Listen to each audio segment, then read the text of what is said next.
All right, ladies and gentlemen, welcome to a daily power Parsha. It is great to see you all. Ray, we lost Ray. Where did Ray go? Okay, well, today is Wednesday, February 16th, 2022, and we are going to study the Torah. The Torah reading this week is Ki Tisa. Major theme of this week's Torah portion, of course, is the sin of the golden calf. And there's so much to talk about with regards to the sin of the golden calf. So let's jump in. I am going to, in a moment, here we go. I'm going to share my screen. We are going to get started. Okay. All right, Ray, welcome back. Maybe. Okay. All right. Well, we're going to start Exodus chapter 33, verse number 1. So just to quickly recap, yesterday we read about the Torah's narrative about the sin of the golden calf. And we read about how God is speaking to Moses on the mountain 40 days and 40 nights. And next thing you know, God says to Moses, you got to go down the mountain because the people have done something they should not have done. And I'm going to destroy them, God forbid, and rebuild with you. Moses immediately goes to bat. He immediately goes to work and says to God, you got to forgive them. You have to give them a second chance. What are the Egyptians going to say? What are the patriarchs going to say? And God says, okay, I'll reconsider. Moses goes down, sees what's going on, breaks the tablets, calls the Levites or calls those that puts out the call for those that are aligned with him to come join him. The Levites join. And hi, Ray. Welcome back. And that is how some measure of justice is applied to those who were backing the golden calf. 3,000 people were killed in that experience. Moses then speaks to the people and he chastises them, and then he goes back up the mountain and says to God, essentially, you got to forgive the people. If not, erase me from the book that you've written, take me out of Torah. This is the last few verses we did yesterday. And then God says to Moses, all right, the one who sinned directly, they are the ones that I will erase from the book. And but otherwise the people will be forgiven. So it's not going to be a collective punishment. It's going to be a specific punishment for those that sinned, which is what Moses wanted. And then God says, all right, here's the deal. These are the last few verses from yesterday. God says to Moses, go lead the people to the promised land, and my angel will go before you. But don't think I'm not going to remember this on when other things come up. I will bring their sin to account against them. In other words, I'm going to recall the golden calf. Future, I reserve the right to bring this up in future conversations, even though I am not going to punish everyone collectively. Okay, then the Lord struck the people with a plague because they had made the calf that Aaron had made, and that's how we ended it yesterday. So let's pick it up today, Exodus chapter 33, verse number 1. And again, Moses has been successful thus far in securing forgiveness for the majority of the people. Remember, there were 3 million Jews, and we're talking about 3,000 killed, and then a plague, which doesn't specify exactly how many died in the plague, at least in that verse. But relatively speaking, if you think about the big picture, Moses was successful in securing forgiveness. So the narrative plague was that? Sorry? What plague was that? It doesn't say. Oh, the Lord struck the people with a plague. It doesn't specify what type of plague, but seems like some additional individuals were punished, and that was the end. All right, so now chapter 33. The Lord spoke to Moses, go ascend from here, you and the people you brought up from the land of Egypt to the land that I swore to Abraham, Isaac, and Jacob. In other words, all right, they're at Mount Sinai, or at the foot of Sinai, the Sinai desert. God says, time to move on, move forward, go to the land that I swore to Abraham, Isaac, and Jacob, saying, I will give it to your descendants. In other words, the land that I promised, the promised land, Israel, now it's time to embark. God says, I will send an angel before you, and I will drive out the Canaanites, the Amorites, the Hittites, the Perizzites, the Hivites, and the Jebusites. 1, 2, Wow. 3, 4, 5, 6. 6 nations. God says, I will drive these nations out from before you, and go to a land flowing with milk and honey, because I will not go up in your midst. So God is saying, that's about the angel. I will send an angel. Why an angel? Because I will not go up in your midst, since you are a stiff-necked people, lest I destroy you on the way. You guys are unreliable. I, might get triggered. We've seen it before. I'm getting triggered by what you're doing. So, I didn't destroy the people now. I'm giving them a second chance, and we're going to put a system into place to make sure that I don't get my buttons pushed. So let the angel go with you. I'll be where I am. The angel will go with you directly. Shalom al Yisrael. Everyone will be happy. Good. All right. That's the plan. So when the people heard this bad news, what's the bad news? The bad news is that God is no longer wanting to be with them. Right? You can get my angel, but not me. I'll send a representative. Right? It's like, I thought we were meeting. I sent the rep. I sent the representative. Right? I have an assistant. So they were upset. They mourned. And no one put on his finery. They didn't put on their finery. What's the finery? Let's wow, it's a long reading, this reading too. All right, let's scroll all the way down. Rashi says, when they heard the bad news that the Shekhinah, God's presence, would not rest upon them or go with them, then they mourned, and no one put on his finery. This refers to the crowns given to them in Chorev, when they said, we will do and we will hear. When they said Nasa v'nishma, we will do, we will hear, the Talmud says that they received 2 crowns, like actual physical crowns. One for Nasa, one for Nishma, one for we will do, one for we will hear. And now, hearing the bad news, who could put on their crowns? Are you going to put on a crown when you know that God is not going to be with you? Forget about it. All right, let's toggle Rashi off and scroll all the way back down again. And the Lord said to Moses, say to the children of Israel, you are a stiff-necked people. That's it. If I go up in your midst for one moment, I will destroy you. See that? God says, if I go with you, it's going to be volatile. It's not going to be good. It's not going to be good. You're going to trigger me. You'll push my buttons, and I'm going to get upset, and it's going to be, forget about it. Better that I don't go with you. But now God says, leave off your finery. That's the crowns, and I will know what to do to you. No more crowns for you. So the children of Israel divested themselves of their finery. Finery is the crowns.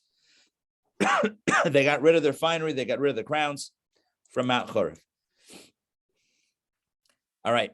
So this is clearly not a super happy resolution, but I mean, how could you expect it to be a happy-go-lucky resolution?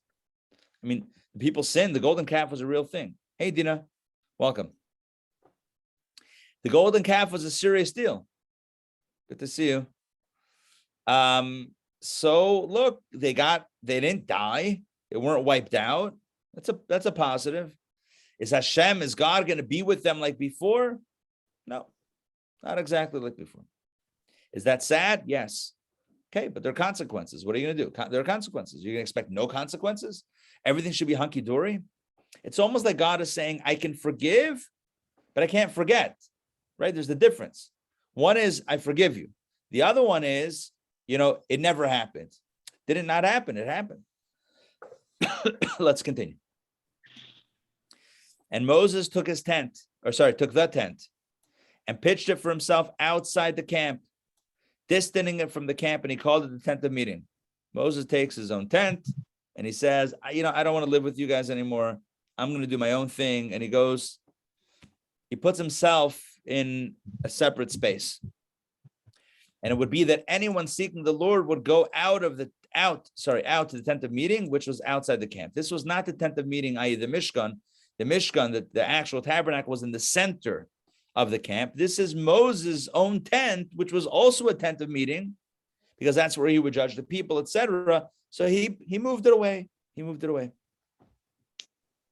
And would be, though, when Moses would go out to the tent, All the people would rise and stand, each one at the entrance of his tent, and they would gaze after Moses until he went into the tent. So as he was walking, they would all stand in reverence and respect and watch. And it would be that when Moses entered the tent, the pillar of cloud would descend and stand at the entrance of the tent, and God would speak with Moses. When the people would see the pillar of cloud standing at the entrance of the tent, all the people would rise and prostrate themselves. Everyone would bow down, each one at the entrance of his tent. So everyone would see God's cloud and the divine presence resting on Moses' tent, and they would all bow down toward the direction of Moses, of that tent and the divine presence. Then the Lord would speak with Moses face to face, as a man would speak to his companion, and he would return to the camp. But his attendant Joshua, the son of Nun, a lad, would not depart from the tent. Here we have a lot of important details. God spoke to Moses face to face. That's a big deal. As a man would speak to his companion, almost like a human conversation. And Joshua, here we get a clue about Joshua. Leyamish mitocha oil, he would not depart from the tent. In other words, he was dedicated day and night to his master, to Moses, and that was his thing. No surprise, by the way, that Joshua becomes worthy of being the next leader of the Jewish people, but that's jumping ahead of the narrative a little bit. Let's toggle Rashi. Let's see if there's any interesting Rashis that I'd like to add to this. Okay. Yeah, which tent did he pitch outside the camp? It was his tent. He pitched his tent. Look what he said. One who's banished from the master is banished from the disciple. If God's not here, then I'm not going to be around you guys either, right? If God says I'm not going to be around you, then I'm not going to be. Then I'm not going to be around you either. That's it. Fine. He called it the tent of meeting. This is the meeting house of those seeking the Torah. This is not the Mishkan tent of meeting. This is not the tabernacle tent of meeting. This was his own tent. Those who sought to study Torah would go to him. That was it. He was outside.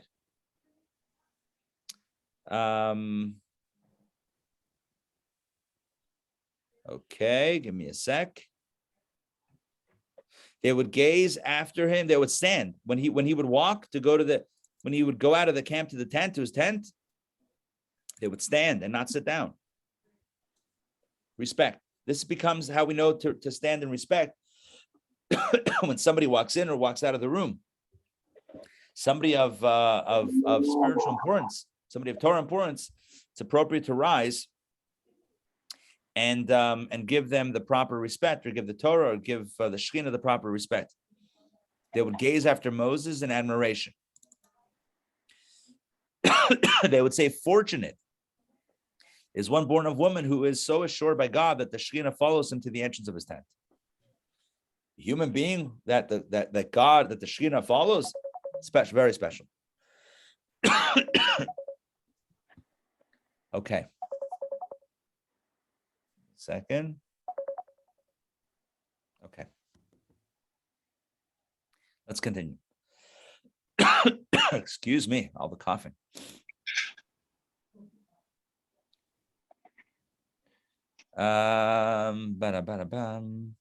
Okay. I think we are good here. Let's go on to the next reading. Reading number 3. Remember, I mentioned yesterday I have to cut it short today, around 12:30-ish, maybe a few minutes late. I have another engagement that I have to run to. All right, reading number 3. This was actually for yesterday. We're catching up. It's a short reading, a few verses, 4 verses, 5 verses. Moses said to the Lord, "Look, you say to me, bring this people up. Okay, or you tell me, take them to Israel, but you've not informed me whom you will send with me. You haven't given me details. You said, take the people up to Israel. Who's going to go with us? You said an angel, but is that really it? You haven't specified. And you said, God, and you, God, have said, I've known you by name, and you have also found favor in my eyes." Now, so he's laying out the facts. Number 1, you told me that we should go up to Israel. Number 2, you didn't tell me who's going with us. Number 3, you've mentioned that I have found favor in your eyes. Okay, so if that's the case, Moses continues, and now if I have indeed found favor in your eyes, pray, let me know your ways. so that I may know you, so that I may find favor in your eyes and consider that this nation is your people. In other words, if we're really in a good place in the relationship, you and I, God, Moses says to God, if you and I are tight, okay, so then I want to know your ways. I want to get inside, behind the curtain, so to speak. And I want you to remember that these are your people, kind of still advocating, still pushing to advocate for them. So he said, my presence will go and I will give you rest. God answers the question. My presence will go and I will give you rest. In other words, it's almost like God is saying, okay, fine. Maybe not an angel, maybe some element of my presence, some element of the divine presence. And Moses said to God, if your presence does not go with us, do not take us up from here. In other words, I want to hold this. I want to hold this as a promise. You're saying my presence will go, fine. But if it doesn't, if you're not going to come with us, then don't send us anywhere. If you're not going to, Moses says to God, if you're not going to be leading us or with us, encountering the 7 nations of Canaan, 7 nations of Canaan, and going through all those battles and all those, if you're not going to be with us, then let's end this right here. Then let's not bother. For how then will it be known that I found favor in your eyes, I and your people? In other words, if I've really found favor in your eyes, then how's that expressed? Is it not that you will go with us? In other words, that's the way that we know that we're good, is if you're going to go with us. Then I and your people will be distinguished from every other nation on the face of the earth. That's how we'll know that there's this unique connection, that you'll go, if you'll go with us. Basically, Moses is saying, I don't want an angel, I want you. No angels, you. Reading 4, another few verses, and then we'll close it out for today. We're gonna do this quickly, even though there's a lot of depth to it, but we'll get current. And the Lord said to Moses, even this thing that you have spoken, I will do. Deal. You want me, not an angel? Okay, you got me. I'll go with you. Fine. For you have found favor in my eyes, and I have known you by name. So God had said after the golden calf, you're forgiven. Take the people to Israel. Promised land is still promised land. You're still going to do it. I'm not going with you. I'm going to send a representative. And Moses essentially in the last reading, push. And in this reading, God says, you know what?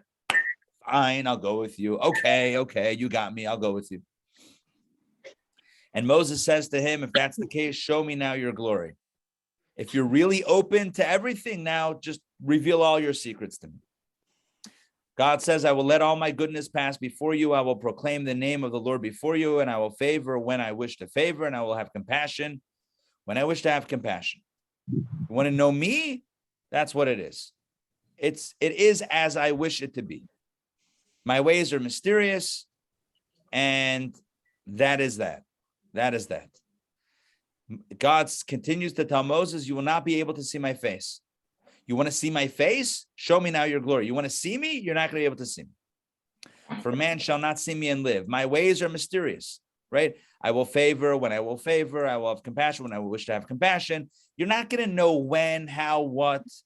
I mean, you'll know what as it happens, but you're not going to know the master plan. You're not going to go behind the curtain if that's your request. No one can see my face and live. And the Lord said to Moses, behold, there is a place with me. You shall stand on the rock, and it shall be that when my glory passes by, I will place you in the cleft of the rock, and I will cover you with my hand until I pass by. Then I will remove my hand, and you will see my back, but my face shall not be seen. And that is how the reading ends. There's so much depth here, and we're doing it quick, but I got to run. Maybe we'll pick it up when we meet next time, which is going to be on Friday. Catch up a little bit on some of the deeper things here. But the point is essentially Moses wants to know all the divine mysteries and divine secrets, and God says, you're not going to be able to know it. You're not going to be able to see my face. You'll see my back. You can see what happens. We see this side of the tapestry. We don't see the other side. We see this side of the curtain, not the other side of the curtain. It's reality. We see the effect. We don't see the cause. We don't understand the motives. We don't see all of the pieces. We don't see the whole chessboard. We see one piece, right? That's the difference. We see one move. We see one move. Why that move? Why that move? To understand that move, you got to see the whole chessboard. You're not going to see my face, though. It's not possible. If you see my face, then you're not you anymore. Then you're me. Then you don't exist. You can't live as Moses and see the world, the reality through my lens, says God to Moses. It's incompatible. It's just that doesn't work. No one can see me and live. You can't be you and be me at the same time. Choose Moses or God. And I want you to be Moses, and I'll do the God thing God is telling Moses. I thought he doesn't have human qualities, but he has a face and a back. No, it doesn't mean literally face. Good. It doesn't mean literally face. It means you can see my back, meaning you can see the most external part of the results of my actions, God is saying. You can see what happens, but the face, why it's happening, you're not going to know. You're not going to know. People ask, why suffering? Why this? Why that? These are all good questions. And ultimately, that's what Moses is asking. And God is answering. I know what you want. You're not going to understand it. Because to understand it, you would have to see the whole picture. And it's just not possible. It's not humanly possible. You can't see my face. You can't see that picture. The back, you can see. And sometimes the back could also mean sometimes we can see divine providence. We can see things work out. But we see it at the end after it worked out. We say, oh, this happened, that happened for this reason. At the end, not while going through it. We don't see it head up. We don't see it forward. We see it backwards. We don't see the face. We see the back. Different angles. But essentially what Moses is doing is pressing his luck, right? He says, forgive the people. God says, no, don't even ask. He says, no, you have to forgive. Okay, I'll forgive. But I'm sending an angel. I'm done. I'm sending an angel. Moses says, no angel, only you. God says, fine. Moses is like, okay, great. It's working. Show me your face. This is where God draws the line. You can't see my face. I know you're going to want to see how everything works. You're not going to be able to see the master plan. Rabbi? Yeah. Rabbi?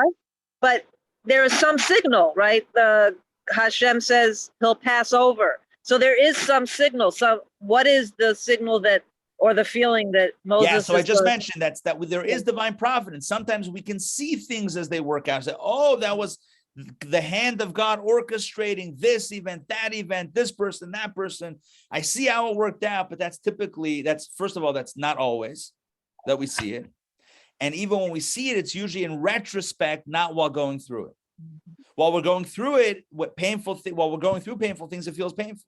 It's only in retrospect that we might say, hopefully, I understand why this happened, or what this led to because of it. Anyway, we get some glimmers, but not the full piece, and not while going through it, not while we're moving, usually at the end, on the back end, not the front end, if you will. All right, that's it. I got to run. Unfortunately, I have to cut it short today. It's great to see you all tonight. Post-traumatic growth, not stress. Not PTSD, not post-traumatic stress disorder, post-traumatic growth, how to grow from trauma and failure and disappointment, etc.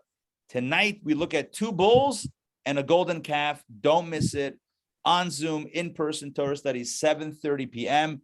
Check your local listings for more details. All right, we'll see you all. Have a wonderful day. We'll catch you soon. Thank you, Rabbi. All right, pleasure. And Ray, we should speak to make sure you get on all this stuff. Yeah, I want to, please. Maybe call me this afternoon and I'll we'll call make you. sure we get you. Okay, Thank awesome. you. We'll see you. Thank you. Bye, Pleasure. Rabbi. Bye. We'll see you guys.